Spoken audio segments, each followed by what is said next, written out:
Senior journalist Kommineni Srinivasarao అక్రమ అరెస్టుపై supreme court సంచలన వ్యాఖ్యలు చేసిందని, కొమ్మినేని శ్రీనివాసరావుని వెంటనే విడుదల చేయాలంటూ ఉత్తర్వులు జారీ చేసిందని ఎర్రగుంటపాలెం శాసనసభ్యులు తాటిపత్రి చంద్రశేఖరరావు అన్నారు.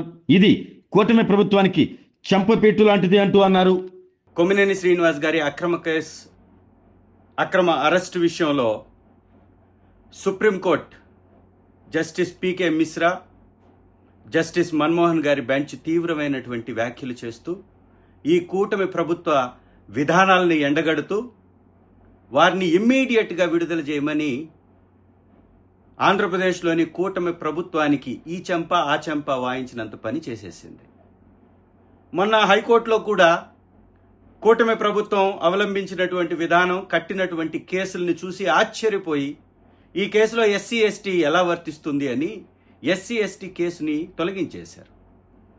ఈరోజు సుప్రీంకోర్టు ఒక నవ్వు నవ్వితేనే కేసు కట్టేస్తారా?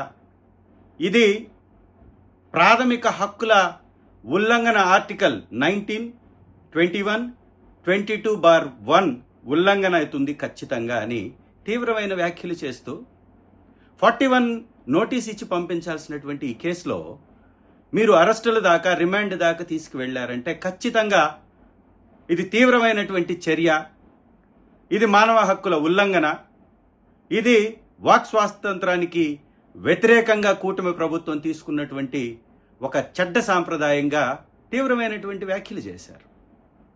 ఈరోజు కూటమి ప్రభుత్వం తనకు వచ్చినటువంటి వ్యతిరేకతని, వెన్నుపోటు దినం వైఎస్ఆర్ కాంగ్రెస్ పార్టీ నిర్వహించిన రోజు తీవ్రమైనటువంటి వ్యతిరేకతతోటి రైతులు పెద్ద ఎత్తున రోడ్డెక్కారు. ఈ ప్రభుత్వం చేస్తున్నటువంటి తప్పుడు విధానాలని ఎండగట్టారు. ఈ రాష్ట్రంలో 6 హామీలు అమలు కాకపోవడంపై గళమెత్తి వ్యతిరేకంగా కూటమికి నిలబడ్డారు. కాబట్టి తీవ్రమైనటువంటి కడుపు మంటతో సాక్షి అంతమే వారి పంతంగా, సాక్షిలో ఈ కూటమి ప్రభుత్వం చేస్తున్నటువంటి అరాచకాలు ప్రచారం జరుగుతున్నాయని, కావాలని ఒక చిన్నపాటి కేసు, మహిళల్ని కించపరచడం ఎవరైనా చేసినా అది తప్పే.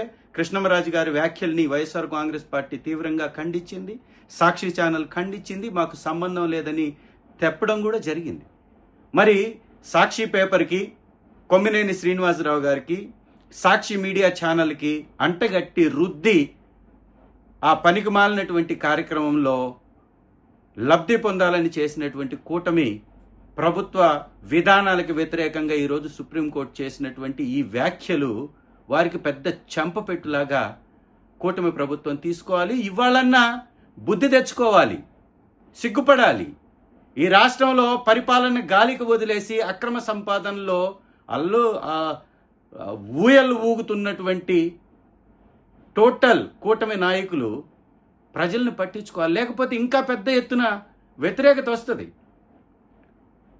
ఈ దేశం బాబాసాహెబ్ అంబేద్కర్ గారు రచించినటువంటి రాజ్యాంగంపై నడిచేటటువంటి దేశం, ప్రజాస్వామ్య దేశం. మీలాగా నియంత పరిపాలన చేయాలంటే, కొనసాగించాలంటే కోర్టులు ఒప్పుకో, ప్రజాస్వామ్యవాదులు ఒప్పుకోరు అని ఈ తీర్పు ద్వారా స్పష్టంగా మీ కూటమి ప్రభుత్వానికి చెప్పకనే చెప్పారు. ఇది ఒళ్ళు దగ్గర పెట్టుకొని కూటమి ప్రజా పరిపాలన చేయవలసిందిగా, ప్రజల కోసం పరిపాలన కొనసాగించవలసిందిగా, ప్రజలకు ఇచ్చినటువంటి హామీలు నెరవేర్చవలసిందిగా మీరు ఈ రోజు కన్నా కళ్ళు తెరవండి. చంద్రబాబు నాయుడు గారు నిన్న మా తొలి అడుగు అని, సంవత్సరం తర్వాత 40 సంవత్సరాల సుదీర్ఘ రాజకీయం అని చెప్పుకునేటటువంటి చంద్రబాబు నాయుడు గారు ఒక్క పథకం ఇవ్వడానికి సంవత్సరం తీసుకున్నాడు. ఆ పథకం కూడా ఏంటి? కొత్త పథకమా?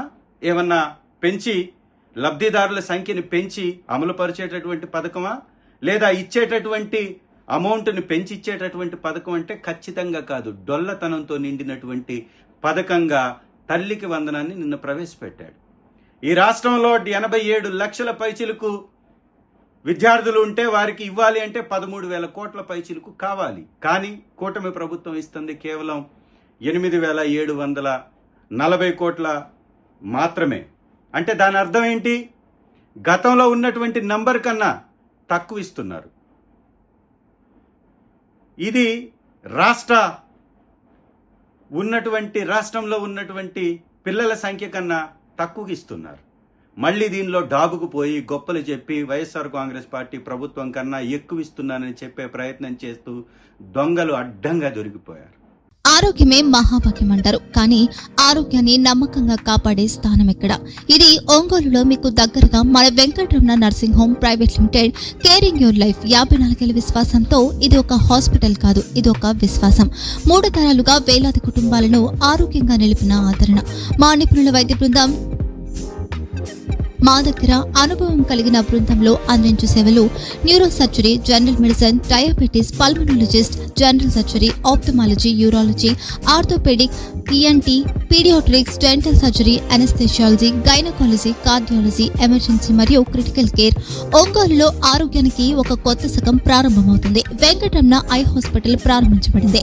కంటి ఆరోగ్యానికి ప్రత్యేక పరిష్కారంగా ప్రభుత్వ ఉద్యోగులు, రిటైర్డ్ ఉద్యోగులు మరియు వారి కుటుంబ సభ్యుల కోసం ఈహెచ్ఎస్ ద్వారా వైద్యం, క్యాష్లెస్ సేవలు, మెడియాసిస్, స్టార్, జీహెచ్పీఎల్, ఆదిత్య బిర్లా, బజాజ్ అలియన్స్ మరియు ఇతర ప్రముఖ హెల్త్ స్కీమ్లు అందుబాటులో ఉన్నాయి.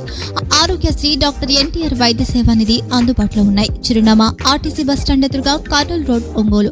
Phone number 08592282623, cell number 9100679099. Eye hospital number 9866484770. Website www.venkatramanarsinghome.com. Facebook www.facebook.com/pkrnh.